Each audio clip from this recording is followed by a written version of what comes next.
Hello guys! So ngayon po is papasyalan po muli natin yung pagtataniman po natin ng roses. At papunta na nga po kami ngayon.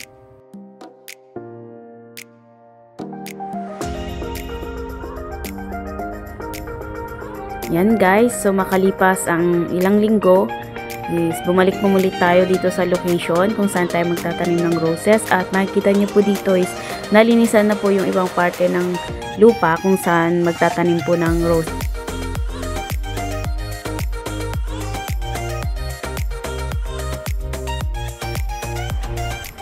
Ito po ang itsura nung hindi pa po siya nalinisan.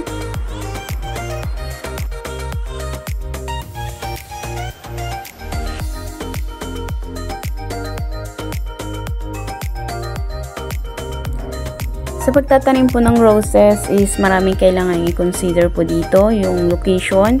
Then yung isa pa is napaka-importante po is tubig, kasi ang pagtatanim po ng roses is kailangan niya po ng bastanteng tubig, kasi ang rose is dapat lagi po yang basa. Kasi pag kulang po yan ng tubig is may hirapan po siyang lumago. At ang gagawin po namin dito is open area po na pagtatanim ng rose, kasi yung iba po is naka greenhouse, pero ito pong gagawin po namin dito is open area lang po siya.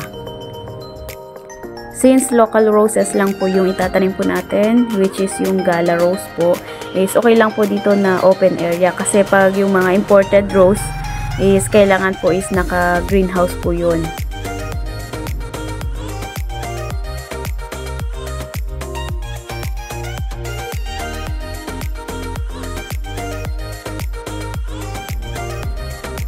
Yan guys, napakaluwang na po ng kanilang nalinisan para sa ating roses na itatanim. So ang susunod po nilang gagawin dito is palalambutin po nila yung lupa. Gagamit po sila ng machine, yung tinatawag po nilang rotor, para mas madali po yung pagtatrabaho po nila, kasi pag mano-mano yung paghuhukay is medyo matagal po.